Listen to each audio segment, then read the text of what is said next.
Hello, my friend Stephanie Bernard at the Stamps of Life, along with my little sidekick, Cookie. Now, Cookie just wanted to say hi. It was funny. Before we started this video, she was looking at me on the floor. She was like staring at me like, Mom, I need to say hi to my friends. So Cookie wants to say hi. Can you say hi to everybody? Say hi, friends. Hi, friends. Say, I'm doing much better lately, huh? Yeah. Yeah, can I have a kiss? Give Mom a kiss. Kiss.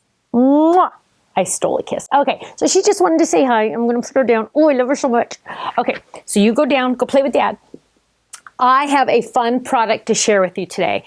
Now, this product is going to have a lot more uses in our future as well. So I'm really excited about that.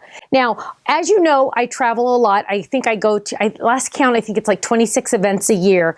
And I have a friend, Nicole Peterson, and she came out with these awesome brushes, and they are ink blending brushes. Now, she's calling them life-changing, and they pretty much are, because in the past we've used the blending sponges, and those are great, those are fine, but these are a little better. And you know, it's always nice when we have like a new improved item, and this is it, definitely. Now, they come in a pack of a whole bunch, and I don't even know how many are in here. We'll count in just a minute, and they're awesome. Now, first of all, I know you're thinking, okay, these look like makeup brushes, and yes, they do look a lot like makeup brushes. In fact, that's where she got the idea for these. So yes, they do look like makeup brushes. However, these bristles are a little different than makeup brushes.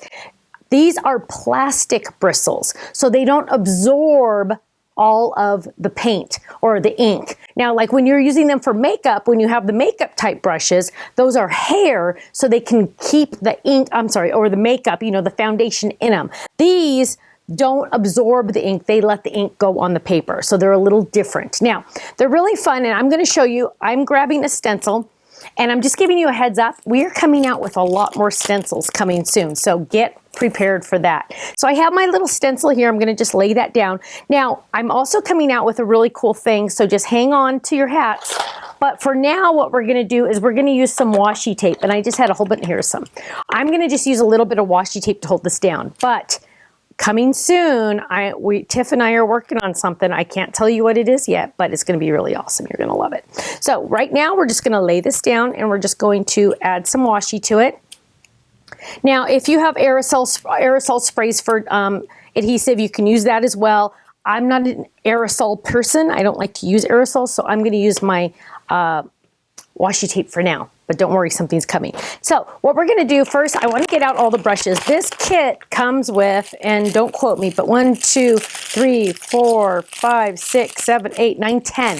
10 brushes, and I want to make sure that I'm right, but I don't know. Oh well.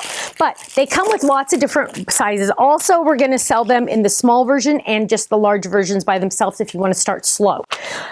How many do you need? In all honesty, I'd like to have a lot. I'm going to actually keep them in my stamp store and go. So I'm going to keep them all like this in the tray so I can just pull them all out when I'm ready to go. That's just me. Actually, I get to open them all up now. But what I want to show you first is how awesome they are. So let's put that on the floor over there, and let's get out some of our inks. Now, first of all, most important, do not use these on your ink pads that you use to stamp. So my stamp ink pads, these are for my rubber stamps or my clear stamps, right? Don't use those for ink blending, okay? I don't want you to get any fuzz or any dirt or any dust on these, because if you get dust or dirt on these, when you ink it, especially the fuzz from the ink blenders, any of the ink blenders, if you get that on here, it's not gonna give you a good stamp impression. So use your smaller ink pads for this, okay? So I'm going to, well, of course I wanna use green on this because I'm using kind of like a green thing, but I saw one of my design team members use another color, so I'm gonna grab a red, and ooh, let's grab a yellow. Let's just play. We're just gonna play right now. So I'm grabbing a brush, and I'm gonna start with green, and I'm just gonna grab some ink on here, and you're just gonna kind of rub it on there. That's fine, that works. And you're gonna just lightly go like this. Now, Nicole likes you to hold your finger on the back of it because you're gonna get better control. Now, the first couple times you use this, I definitely want you to do this on, like, just practice, okay? Just practice. The fun thing, though, is you really can't go wrong, and it's really nice. So I'm going to stay with the green on this, and I'm going to grab another green, because I just want you to see how fun it is to blend. So So I'm going to grab another green, and I used the same brush. Isn't that awesome? And now I'm going to grab a darker green, and I'm just going to go around and around. I want you to play with this now. I'm going to kind of combine those two greens right here, so they're going to kind of combine. See how it's going to get darker to lighter. Just going to kind of rub around, rub around. Look at this, look at this. Now, you really don't need to clean these brushes. You're just going to kind of go like this, because remember, they let the ink go. They let the ink go. So you're going to get it nice and clean, and then you can move on. But what she recommends is like keeping one for greens, any of the greens, one for the reds, any of the reds. So you kind of mix and match. So I'm going to grab a littler one for, let's do yellow. So I want to grab a little one for yellow. And you'll notice I do have some fuzzies on this, but on this one, I'm not using this for my rubber stamp, my clear stamps, so it doesn't matter if I have fuzzies on this one. So I'm just going to grab some of this, and I'm going to just go like this, and see how I'm pushing down on my finger. I want you to play. I want you to have fun, but ooh, look at how those yellow and the greens are mixing a little bit. So pretty. And then I'm going to kind of clean it off a little bit. Look, it's like hardly anything's left. And I'm going to grab some red. This is actually a dark red. So we're just going to grab a little. Ooh, that's dark, dark, dark, dark. So we're just going to run it in here. Look at this. Oh my gosh. And you're like, it's funny because at first I'm always going, okay, well, I don't know what this is going to look like. I don't know. But wait until you're done and you see it. It's kind of like the watercoloring pens when you play with it and you're like, oh, ooh, that's pretty. And look, I'm making an orange up here when I'm putting the yellow and the red together. And I'm playing, and I'm going to go along the edges just so you can really see what it looks like. This is so pretty. You're going to just start falling in love. Now, don't forget, we're coming out with more stencils, which I'm really excited about. I'm going to kind of blend a little into the green. Just play, okay? Now, there's lots of different brushes. Now, there's smaller brushes, so if you want it, she said also that this is great. This long, skinny one is great for grass. So if I wanted to do grass, I would just literally just kind of go in like that. And add some green like this. There's actually, I think, even a smaller one. There's even a smaller one for smaller grass. But you can add just little pieces of grass. Just play with these, okay? I want you just to like explore them. Now what we're gonna do though is we're gonna lift this up. Are you ready for this? This is the fun part. When I was playing with these in the beginning, I would make them and I'd go, whoa, look at that. Isn't that gorgeous? What a beautiful background. Now, we're making our stencils larger. I know most companies make their stencils 6 by 6. I think they're thinking like more scrapbook albums. Well, I'm doing 5 by 7-ish.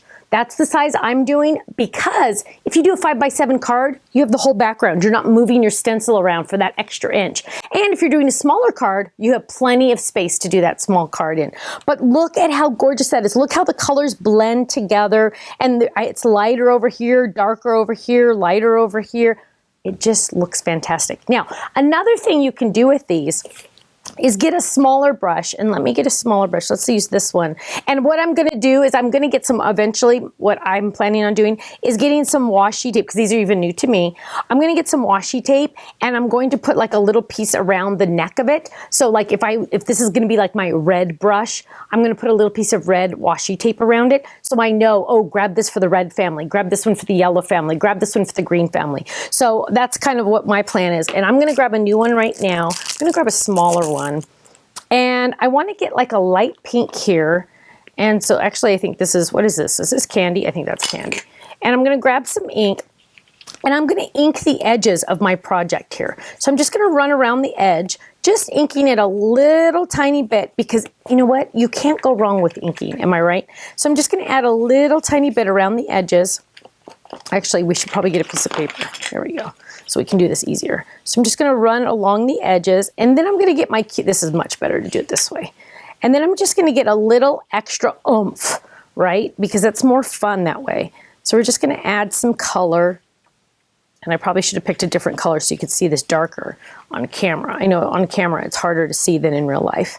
But here we go. We're just decorating the edges, but it just adds a little extra pop. And you know, I always talk about ink the edges of all your die cuts because it just makes it look better. It just makes it look more finished. So I'm really excited about these brushes. Check them out. We are doing our online event soon and we're going to need these for our stencil project. So if you like these, get them soon because they're going to be awesome. And Nicole said, don't worry about breaking them. They're really flexible. You don't have to worry about anything like that. And they're plastic bristles, which is fascinating to me. And then to clean them, how do you clean them? She recommends just rubbing them on paper. Look, you can see the green is almost gone already. And then, did I use this one? And then what we're gonna do is, if it gets really, really, really icky, you can wash it with soap and water, but then you need to let them air dry, and it takes at least overnight to let them air dry. She says she seldom washes her brushes. So you really don't even need to think about them. Just kind of clean them off onto white paper just to get them nice and clean. But as long as you stick with the color family, you're good to go. So aren't these fun? Get a set, play with them, and let me know what you think, because I love them and I hope you love them as much as I do. Thanks so much, and I'll see you again soon. Bye-bye.